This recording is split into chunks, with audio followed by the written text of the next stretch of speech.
Hello, and welcome to our office webinar series and the session today on EAPs and why they're more important than ever. More than 90% of the Fortune 500 companies have employee assistance programs, or EAPs. But today's conversation will be relevant for organizations of any size. We will learn about how EAPs started, how valuable and effective EAP can be, and how to select the right EAP, even if you're a small or a medium-sized organization.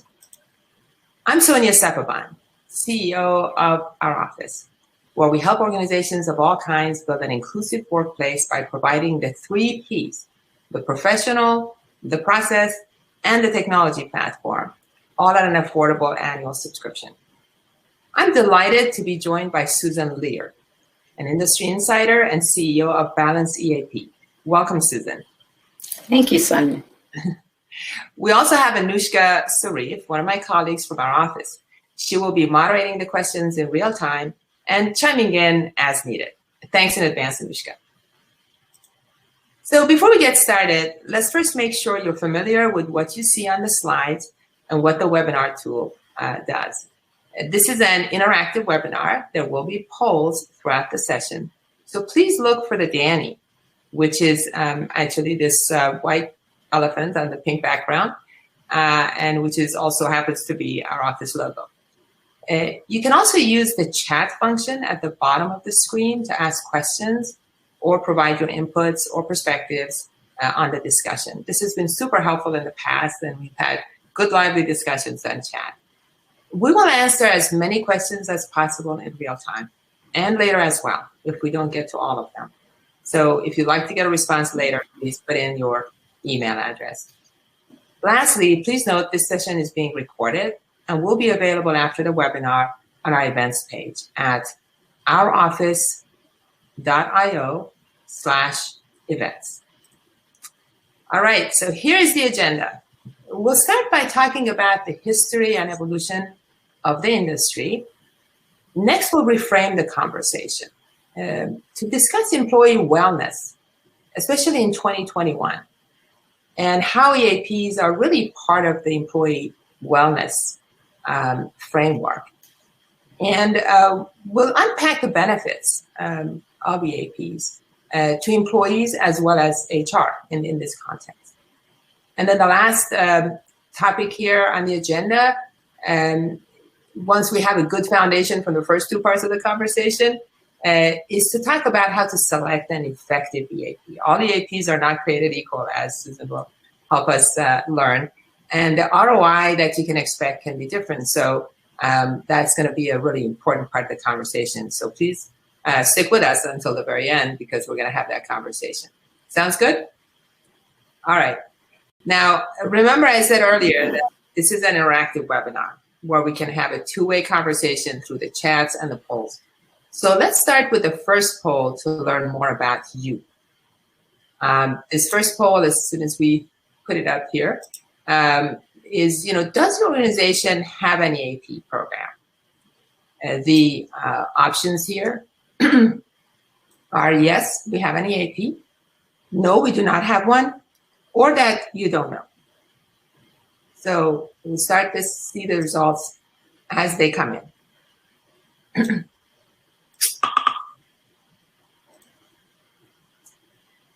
Let's see. Please go ahead and, so we have right now, no, we don't have an EAP. If you don't know, you can also say you don't know. Thus far, it looks like nobody here has an EAP in their company. A lot of times organizations, pardon me, have EAPs, but they're just not aware of it.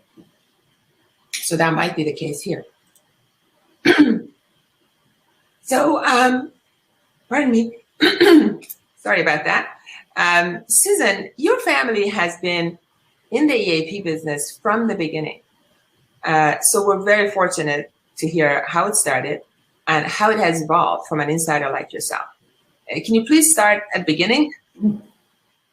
Well, in the beginning, in the mid-'70s, there was an issue for employers with people who were drinking and drugging on the job. Now, that was back in the day.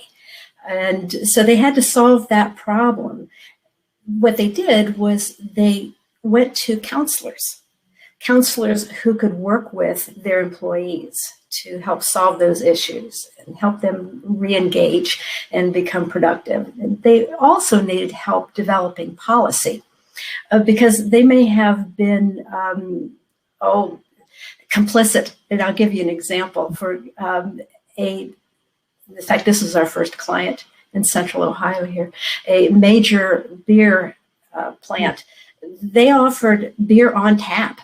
So you take a break and you drink a beer and take a break before you get back on that forklift. So you can see testing the product, huh? They were testing the product. Yeah. So you can imagine the issue there. And they needed help with that.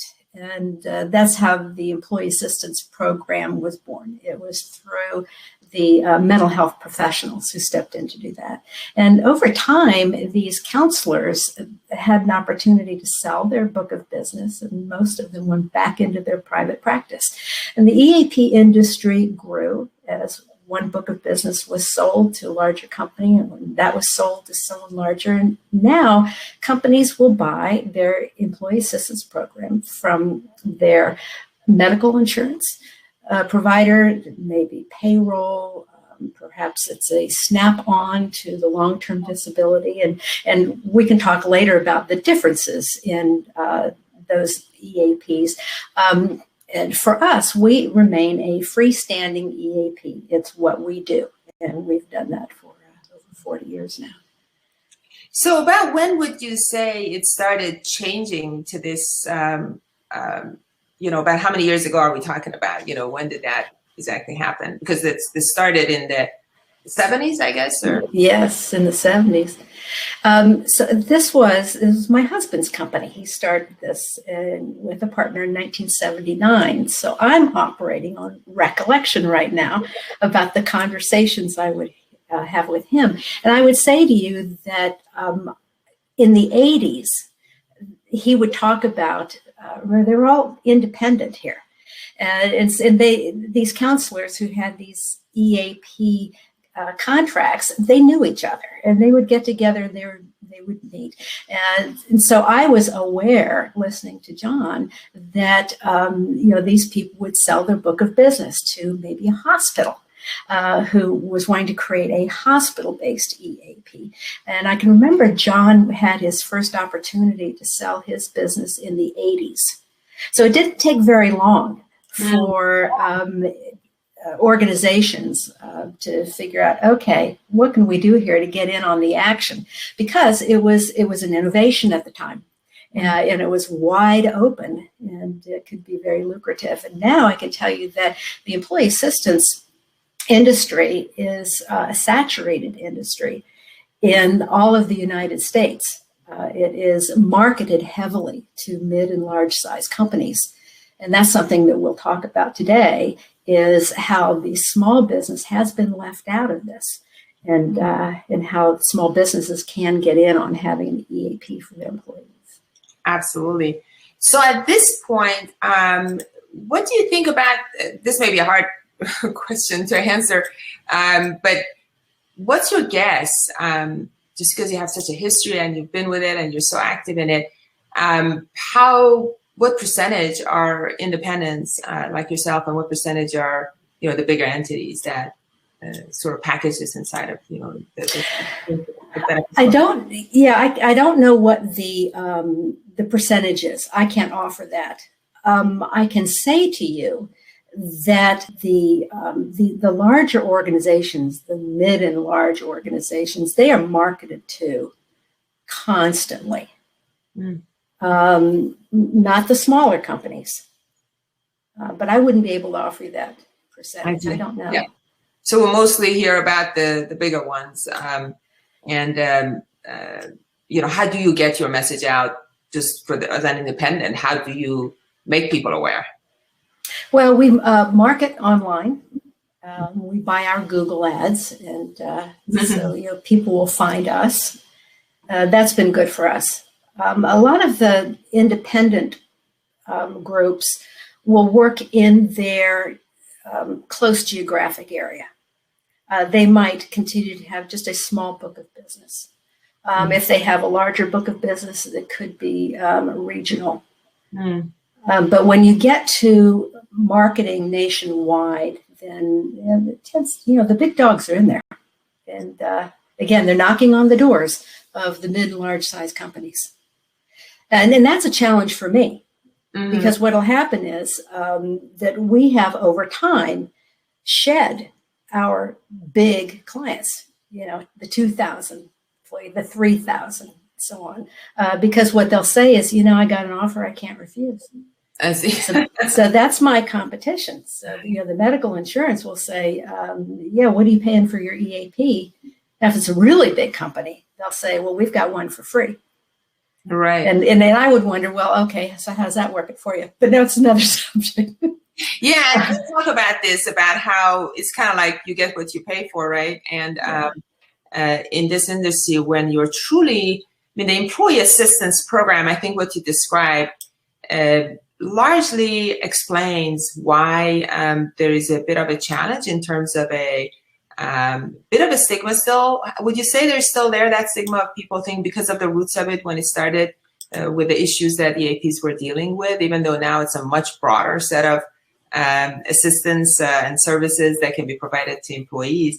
I think what you just described kind of explains why that is, and it could speak to that a little bit and how it's shifted and really shouldn't be thought about as where its roots were. I mean, that's certainly one of the services to still help with those kind of issues, but it's well beyond that as it's evolved, right? Well, that's right. So as we think about the evolution of the industry since it began in the 70s, then it became very competitive. So now you've got these big companies and they are competing for the book of business, right? And what they'll do is over time, they've added services. And the EAP, where it began as primarily counseling, someone could call and say, I need an attorney, and we could connect them with an attorney. But the industry evolved in a way that I'm very pleased to say that the Employee Assistance Program is now a comprehensive package, the modern program for well-being. And I describe it as the common companion to medical insurance. This is your non-medical benefit.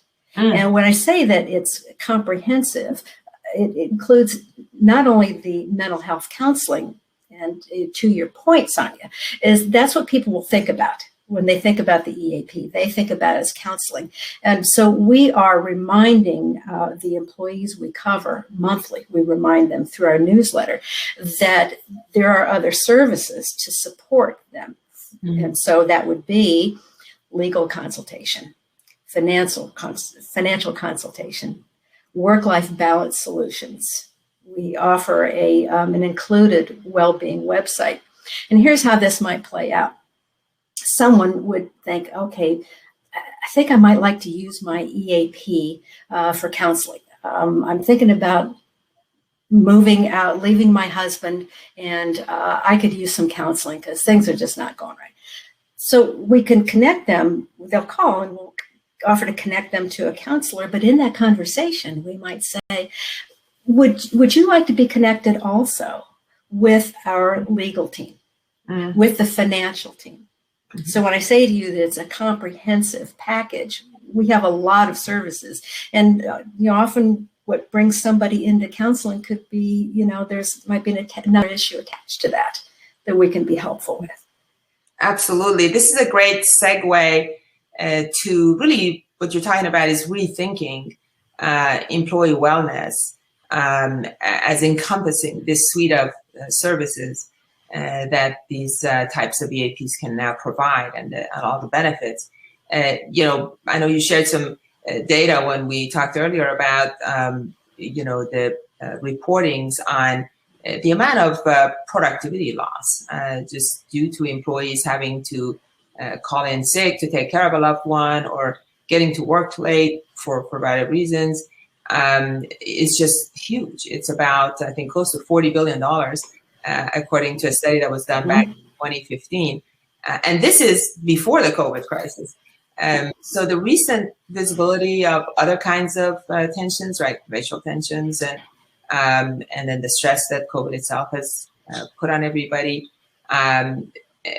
So, I mean, there's a lot of uncertainties affecting all of us. So given all of this, maybe you could help us just reframe how organizations should think or rethink about employee wellness and how the EAP benefits can be a key component of that. I'll tell you that we're taking calls now from employers who are, they're very sensitive during this time of COVID. They are sensitive to their employees. They are observing that their employees are stressed. And then they're asking about an employee assistance program. And often these are small businesses who are asking about an employee assistance program. So for a small business employer, it's really wonderful to be able to provide them that, because now they can be competitive. And they can say, okay, yep, you can change jobs, but you can stay here too, because we have good benefits for you. We're getting calls from people who are, and I would say that this is consistent with what we're thinking at this moment. You're seeing at this moment in time. We're taking calls now from people who are asking for legal advice about tenants' rights, for example. We've had many people call and ask to talk with the legal team about wills. So, people are looking at their life circumstance at the moment and knowing that, okay, I can call my EAP, my employer pays for it, it's free to me, and I can get help with that. Employers, in my experience, employers care very much about their employees. I talk with HR people. That's who I interface with. Yeah. They're terrific. They care about employees. The employees walk in their office doors and spill, okay, and they tell their stories. And the HR director or manager is able to say, we've got this available for you. This can be helpful. So, and particularly in these times where the HR people are sensitive and caring about their employees. That helping people with their offering a comprehensive, like I said, package of support is helpful. This is what we find also in our work, that given all the challenges and uncertainties we've all been through in over a year now, employees are just demanding a different set of things. Expectations have changed significantly. And I routinely say, to our network of just, different kinds, like you said, HR people and our clients, of course, and others, if you're not aware of it, if you're not hearing about it, doesn't mean it doesn't exist. The expectations are different.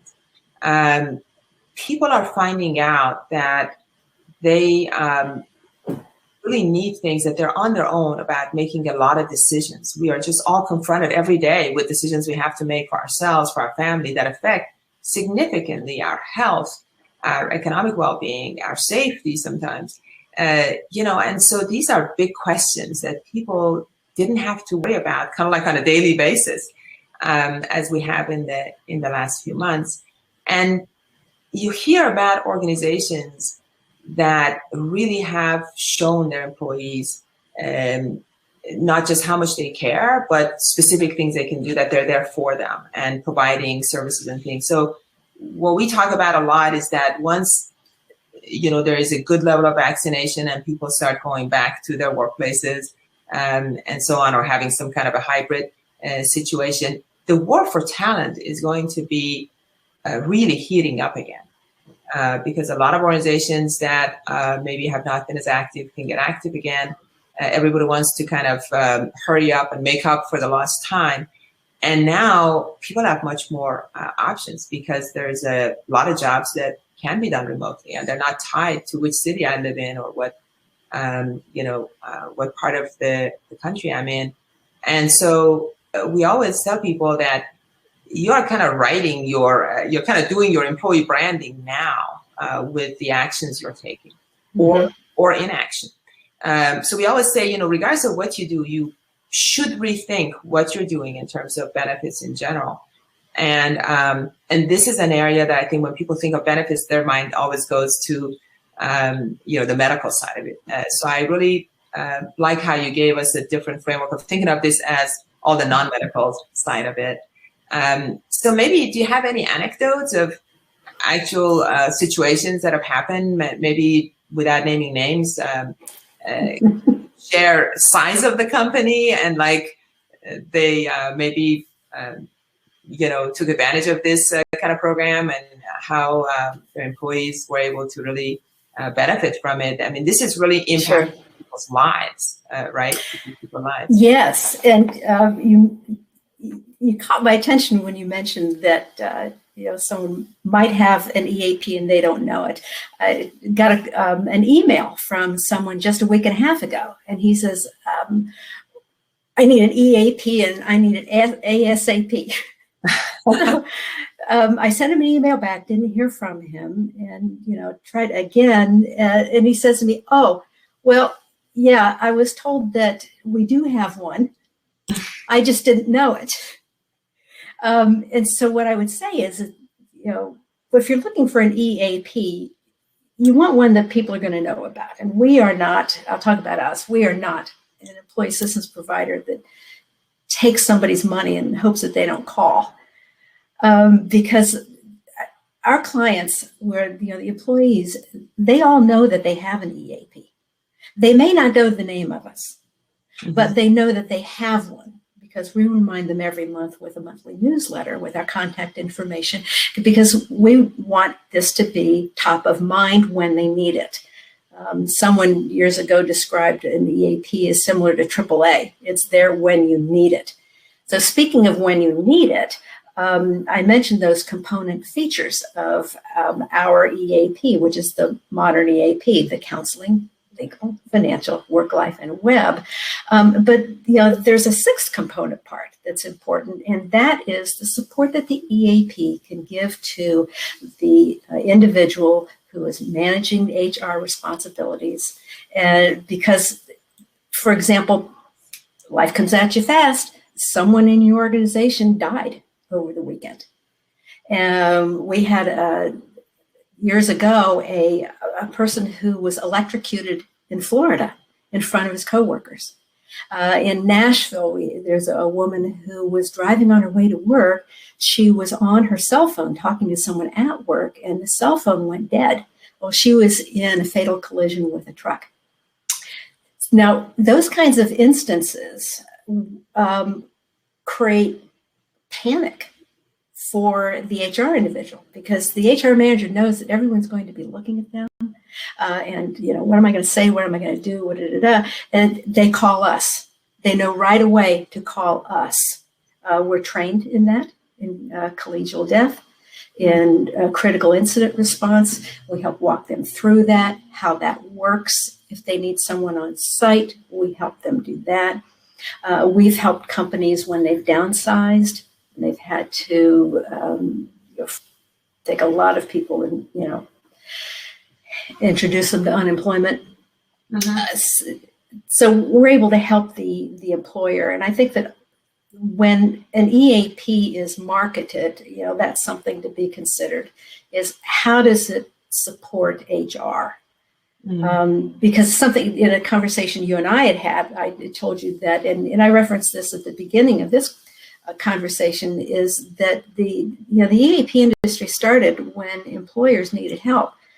So that is the fundamental basis of the EAP, where the forward-facing of the program is to the employee. Oh, this is this great thing. This is this wonderful benefit. But the underlying basis for the EAP is that we're here to support the employer. We want the employer to be successful, to be able to work on the business, and we take over and will help them. They can offload some of the issues that walk in their door, their office door, with that EAP. So we're there to support them. And again, if they're in a bind for something, they're on the phone and we're talking with them. A nice thing about having an EAP, and we hear this, is that companies will renegotiate their medical insurance, and they'll go to another company. But if you have an independent EAP, you know who those people are year after year. When you've got an issue, you call, you know who you're going to talk to. Our oldest company, for example, dates back to 1981. Wow. And employees appreciate that too, because an employee will call and say, I used the EAP 5 years ago, and I'd like to use it again. Mm-hmm. And again, they know who we are. We can become a constant. Yeah, that's awesome. That it's you're like family with them if you've been with them since the 1980s, right? Yeah, that's right. How do employees get assured of confidentiality? I mean, that's something that I know it's on all of our minds. Most of us, especially if we're going through tough times, and whether you have financial troubles or you have some situations, you need some therapy support. These are all sensitive areas. How do you assure them of that, or do you see that being even an issue? It's not so much of an issue. I think that it's understood that it is confidential. Certainly by federal law, we don't give out any information about drug or alcohol use. And I can say to you that employers, they don't want to know. They want the EAP to handle it, and they don't want to get in anybody's business, and that's just fine. But I will tell you a story that we had a company that nobody would use the EAP. And so looking at we have a utilization report we generate every year. And so taking a look at that, now nobody's using it. So when I asked about that, the HR supervisor told me that, we've got this culture here that the employees tell each other, don't use it because the management's going to know. And they could not get past that. And I wrote a letter that they were able to send to all of their employees where I said, no, this is how this works. We don't tell anybody. But that's only one company. I think it's pretty well understood.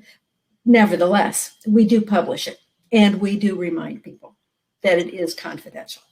That's a good segue to a question that's being asked here on the chat. So someone's asking, so how do I get my employees to form more trust in our EAP? It seems like there is a relationship between EAP engagement and just, overall management and culture of the organization. Do you see that correlation there where EAP is more, employees are taking more advantage of their EAPs in more maybe different, specific types of cultures than others or management staff? Well, and I think that as more companies have it over time, it is a more common benefit. So people don't worry that when they go to the doctor's going to call the HR, right? People are pretty accepting that it is a benefit that's available to them. So we no longer see those kinds of issues. I see. But nevertheless, we advertise it. And on our monthly newsletter, it says at the bottom, always available, always confidential. I see. So it's not so it's really more an issue of awareness than it is of employees. Once they're aware, there are rare occasions like the anecdote that you just shared, but in general, if they're aware of it, the trust is there to use it. Well, that's right. And as I said, it's not uncommon at all. And I would encourage your listeners to ask questions of people, their friends, neighbors. Do you have an EAP? Mm-hmm. and observe how many will say, I don't know. Mm-hmm. Maybe. Or, yeah, I think so. When I got hired, they told me we had something. That's very common. Again, we want it to be top of mind when someone needs it. So we do advertise it. Yeah, I know one of, just as I was preparing for this webinar the other day, I was asking one of my colleagues, by the way, do you have EAP at your company? And they're at a major, amazing company. And they said, no. And I said, are you sure you don't have it? And they said, I'm really sorry, what does it stand for? And so, I think that's part of it too. We take it for granted that people know what an EAP even means. What would you say? I know there was some data we shared, I can't remember it now, but what is the percentage of, on average, what's the percentage of people who use an EAP every year, would you say, of the workforce, in general? Well, I can report for the counseling, and it's low.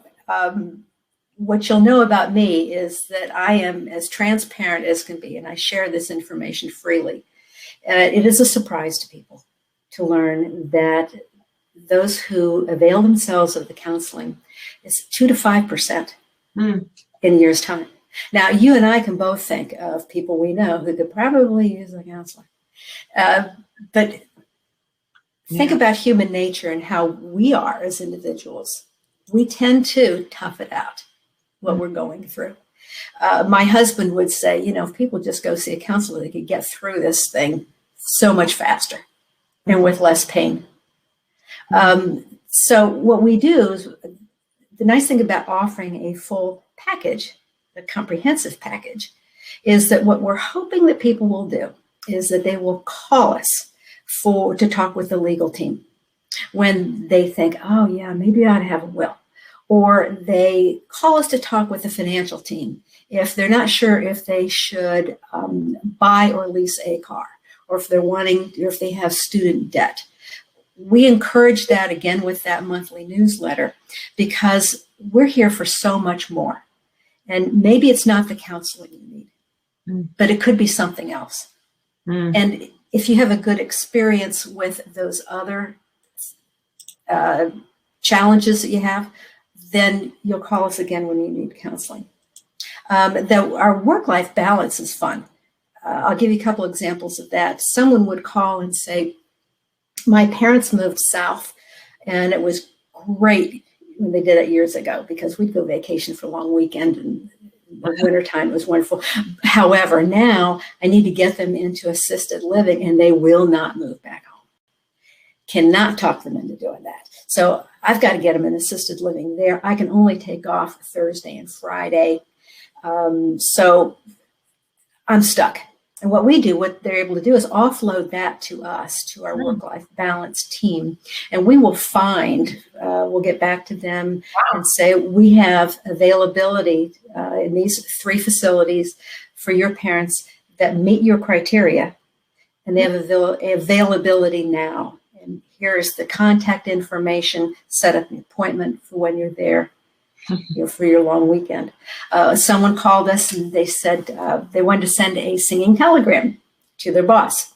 So we found that service, and the Grim Reaper showed up at the boss's door. Oh my goodness. These are awesome examples. Yeah. I had a woman called in. She was one of 3 adult kids.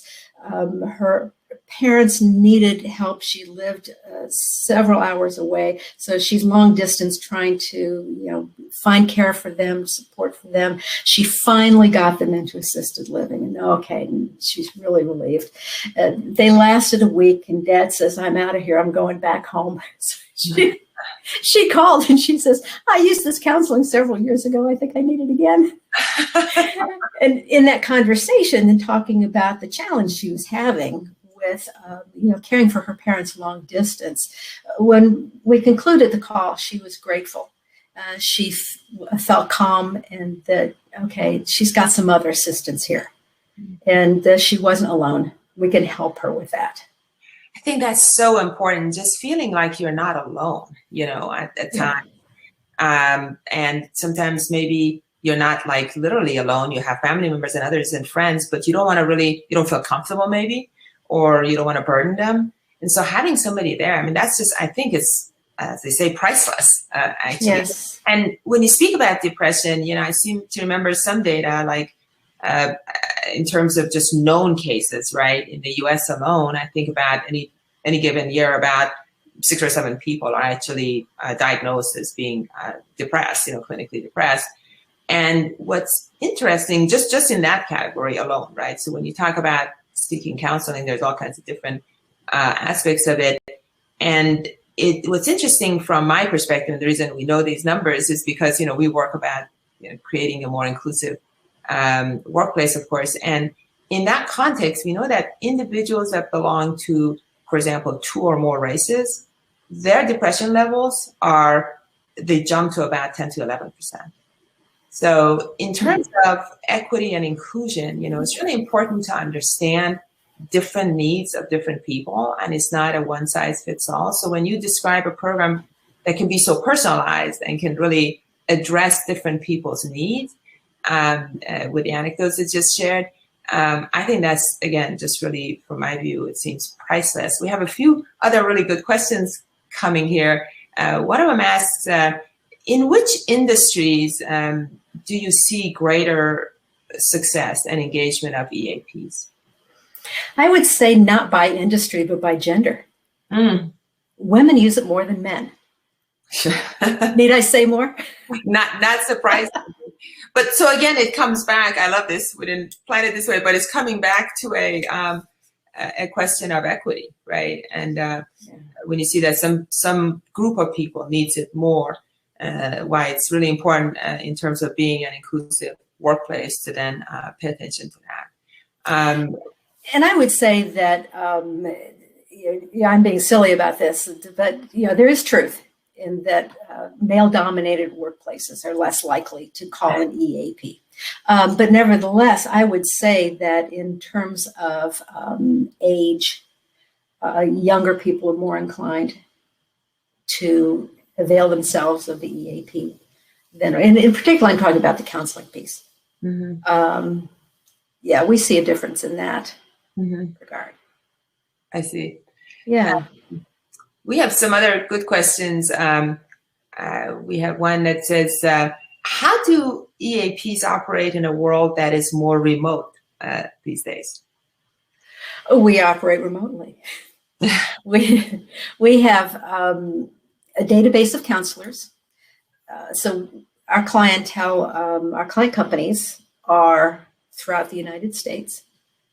We are currently, because counselors are working remotely, about 95% of our counseling cases are remote. Counselors are set up to do that. They did that very quickly. Mm-hmm. Our teams, our financial team, our work life, they all take calls from around the United States. So we leverage technology, as every industry does. How much of it do you expect will go back to in person? Or, are people even finding it easier? Do you expect that more people will stay doing it virtually or not? Or as soon as it's available, they'll go back to in person? Some issues are better dealt with personally. Mm-hmm. We're finding that people are asking for in-person. We know that a lot of counselors like to be able to see the body language and have that face-to-face. On the other hand, it's we're going to have virtual counseling from here on out. It is convenient for people. You don't have to get someone to watch your kids, for example, while you're going counseling. You don't have to. You get back your drive time. Yeah. To a counselor. So we will see both. Just, I think, in the workplace where people are working from home, I would guess that probably, this is just me talking, I think that probably in the first 3 months, if you said to people, you want to go back to the office, they'd say no. After a year, you say, you want to go back to the office? Yes, let me get out of here. So, yes. I think it'll, personally, I think it's going to settle around a hybrid environment. And let's keep in mind, only about 40% or so of jobs in general can be done remotely, right? Clearly, we all understand manufacturing jobs, Right. some medical, and there's a lot of things that cannot be done remotely. But to the extent that it can be, I think even those that can be, I think you're right. People will want some kind of human interaction on a hybrid basis. We have a good question here. It says, can relatives of an employee that's covered take advantage of EAP services? That's a good question. The counseling, again, this is employer paid. It's free to the employee. The counseling is available to the employee and their household family members. Unlike insurance, that would cut off at age 26. Family is family. So let's say that a woman moves back home with her mom and dad, and she brings the kids. She's 36. Mom has the EAP benefit. Well, it's available to this adult daughter as well. Wow. Family is family. So yes, household family members. Also, it's people will say, well, how often can I use it? And what we say is that you can use it for an issue, and then you can call back in the same calendar year and use it for a different issue. So it's per issue per year. And they can always extend beyond the services that are covered by the employer, like anything else, right? I mean, they can continue themselves to set up then some extra sessions, for example. That's right. The individual might decide with the counselor that maybe another session or two might be worthwhile. And in that case, if after they've used their free sessions, we back out of it, and it's between them. They might use their medical insurance, or they might pay out of pocket. But yes, they could continue to do that if they wanted to. Well, this has been, I've learned a lot. This has been a lot of great conversation. So here we have a poll for everybody to see, after all this conversation, is your organization rethinking your employee wellness program to address the current challenges specifically? You can also answer this question if you like as, with what you have learned now, will you advise your organization to do that? We have answers coming in. The answers are yes, absolutely, no, we're not, or don't know. We have 100% right now on don't know. By the way, the poll should be on your screen, so when you see it, you can just respond quickly and easily. There's an organization that says no, we're not. So again, hopefully after this conversation, you'll go back and if you don't know if your organization is not rethinking it, you can maybe provide an input there for them to consider it. It is really important. As you can see, it really covers a lot of things. And it's, I would say, one of those actions that can be taken that is not as challenging as some other things you could be doing or might be faced with. We certainly, if anyone is interested, we can reach out, and there's different methods. On the next conversation, we're going to talk a little bit about how to go about doing that. But it's definitely worthwhile looking at it, especially during these times. So we have 50% no, we're not, and 50% don't know. We don't have any yeses, so that's hopefully that'll change after this conversation. So let us go to the last agenda item that we had. You've laid a great foundation with the history and the benefits and all the different kind of services that are covered. I recently learned that the ROI, the return on investment of an effective EAP, can be 5 to 16 times. So you have, about $5 to $16 that you're going to save in terms of savings for every $1 you spend on your EAP. These benefits, they result from a combination of improvements. Like I saw some data you had shared with us that 33% decrease in use of sick leave, for example, 65% decline in work accidents, about 30% decline in workers' comp claims, and more. So I'm sure you can expand more on this from just an ROI perspective, Susan. But I think what's really important is an ROI. It really makes sense when you talk about selecting an effective EAP. that will provide such an attractive return, right? I mean, if you have, as you said earlier, if you have an EAP that most of the employees aren't even aware of, just because you got it doesn't mean you're going to get these benefits. The employees have to be aware of it and avail themselves of this kind of services in order for you to realize the benefits. So I think if you want to add anything about just ROI in general, and then more specifically about how to select an effective EAP, what things to look for as employers think of potentially adding or maybe changing their EAP if they have one already, or at least assessing their current EAP. I want to, when you're talking about the ROI, one of the things that employers will routinely say to me when they're discussing to purchase an EAP is they are surprised with how affordable it is. And I would say that that has a lot to do with that, what I had described, the evolution of the industry over time. You know, there's been downward pressure on the price because it's so competitive. Now, the advantage to the employer is, and this is what I hear all the time, is, whoa, this plays big. So when I describe all the benefits that are available, it's they remark to me about how affordable it is. And from the employer's standpoint, they're able then to offer something to their employees and say, you know, we have this for you. Mm-hmm. And they're very pleased to be able to advertise that and know that it is affordable. And you're talking about how to select an EAP. Of course, I like the independent EAP. Again, we're there for years, and we are reliable. We have a relationship with the employer.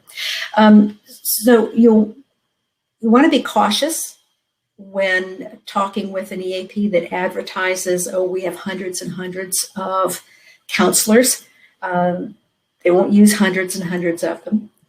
And so you understand that that doesn't necessarily mean that they have counselors that are available when you need them, but they have numbers. That's very common, that people will advertise big numbers.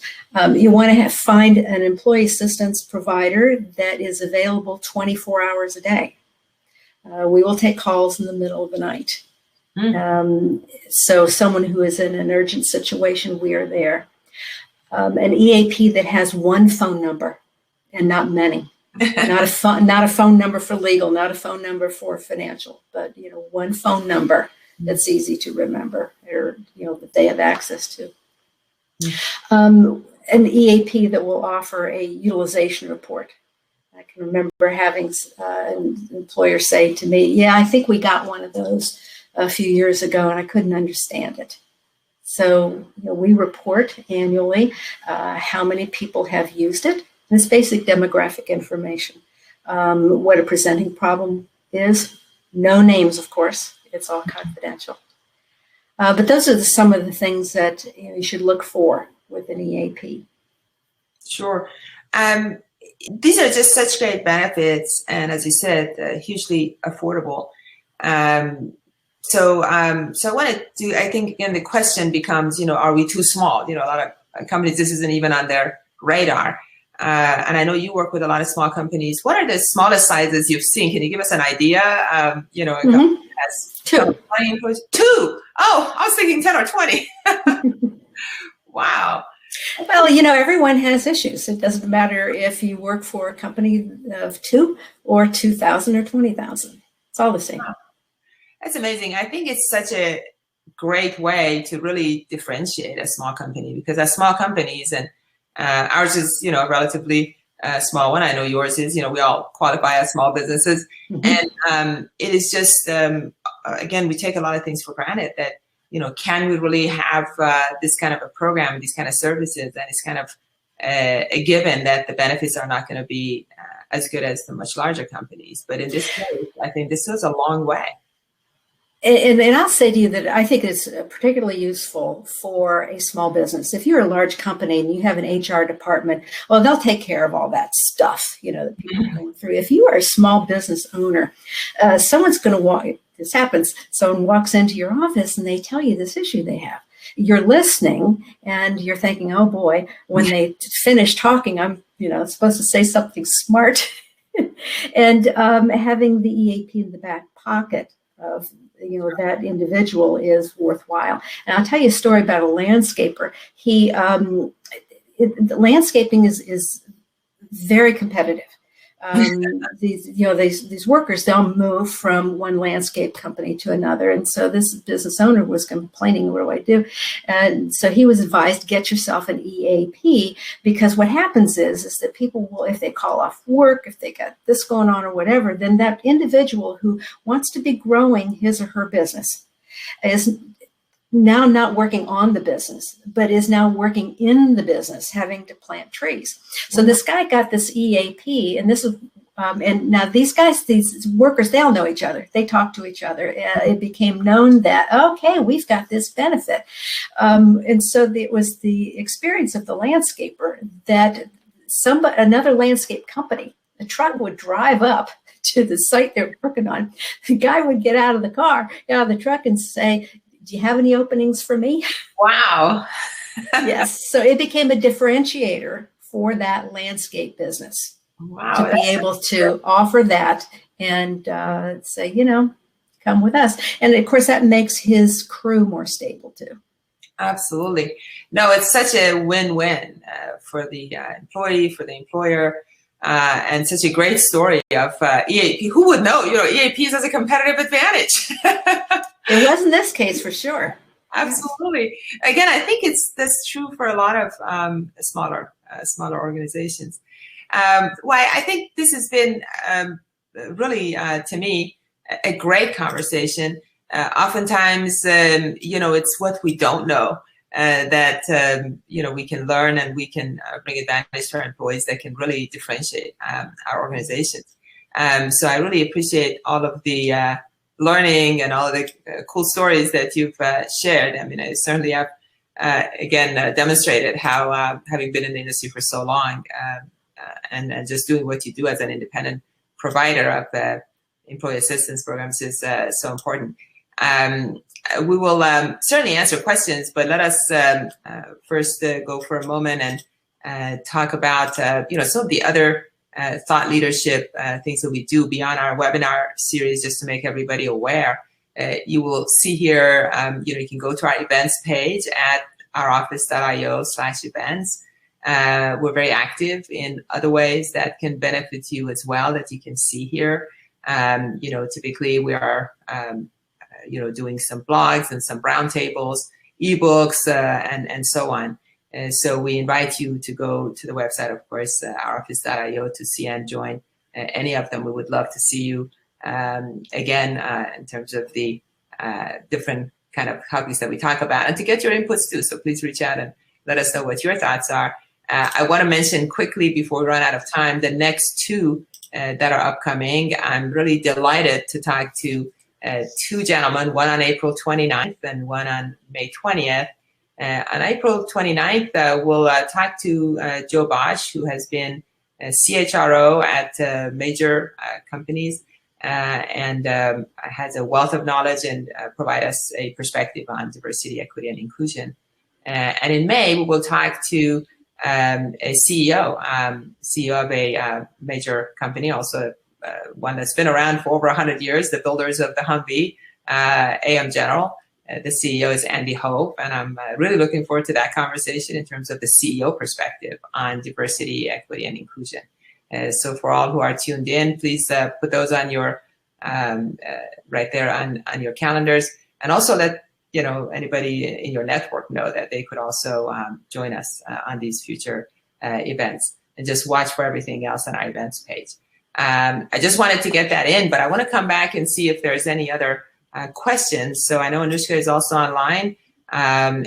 First, let me ask, before we go to that, any parting words? If there's one central theme you want to leave with everybody, Susan, please, this is your time. This is my time. I would encourage everyone to think about the EAP as that needed, comprehensive, non-medical component. Those are the issues that keep people from arriving to work on time, taking time off, filing disability claims. And it's a good benefit. And I'll leave it at that. Yeah, I think from this conversation, what I would take away is at least worth looking into. As you say, look into it with discernment about the different factors that you should take into account as you described. And sometimes, again, be aware that it may be hidden under your overall benefits package, and consider the independent EAP providers that are available. Certainly, there is a whole industry of independent EAP providers. We obviously think that Susan's is quite, a great one to align yourself with and to get in touch with. We encourage you to just at least, again, give it a consideration. Even if you have one currently, just take a look at it and assess it. Let's see if there's any other questions in the last couple of minutes that we can answer. There's a question here that's a good one. I can see that says, what about gig workers? There's like people that work part-time, or they work for organizations like Uber, that kind of a new generation of workers. What kind of EAP might be available to them, or does that at all work for those kind of people? We don't cover individuals.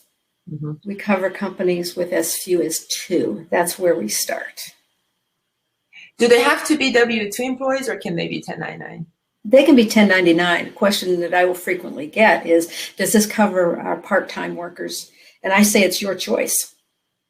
I see. Okay, so as long as, the employer does it, but they can do it on behalf of their contractors. Yes. Who are, 1099, and they can do it on behalf of their W-2 employees who may be full-time. Yes. Part-time. Yes. They just tell us how many people they want to cover, and that's all we need to know. I see. That's awesome. Let me see if I've, and so let's review again the services. There's a question again about the services. And are there anything on horizon in terms of new services that might be added into EAPs?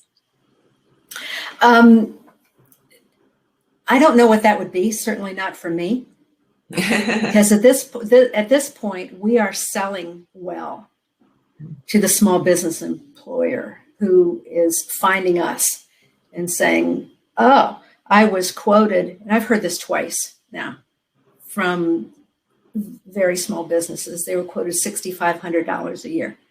Wow. So we're doing well selling what we have. So what should a small business expect from you, just on average, then, since you mentioned the 6,500? If they buy it from us directly, that's what you're asking? No, just from you, or, just in that independent industry of EAP providers, what can they expect that the pricing would be for a small organization? It would be 2 to 5 people would be $20 a month. That would be for the group. Wow. And their household family members. Yeah, and that's really amazing. That it is. There tells you how far the industry has come. And as you said at the beginning, it's competitive, it's affordable. The trick is to find any industry that gets really competitive. You have to get really selective about what to choose, because then there are a lot of people offering it that are not. Well, and I'll explain to you that for our companies that have more than 50, we price that true to the industry standard. Mm-hmm. But we have a product that we sell for companies 2 to 50. It's a consortium model. And right. We developed that so that we can support our small business brothers and sisters and make it affordable. So no, you're not going to pay $6,500. You might pay $360, or, depending on, how many people you have. But that shared risk model is unique to us. Yeah. And again, we're selling that well. Wow, that's awesome. That's awesome to know that this is a unique. I actually didn't realize that the consortium model. I was aware of the consortium model, but I wasn't aware that it was actually unique to yourselves. It is. So I would like to re-mention Susan's information. Susan is at susan@balanceeap.com. You can also write us at myself, Sonia, at our office.io. Either one of us can connect you, but back to Susan and her team. but Balance EAP is the name of Susan's organization. So with that, I think we're at the top of the hour. This has been such a great conversation. Every time I talk with you, Susan, I learn so much. I hope that everyone has enjoyed it, and we'll see you at the next webinar. Please join us on April 29th. Thanks so much. Thank you, Sonia.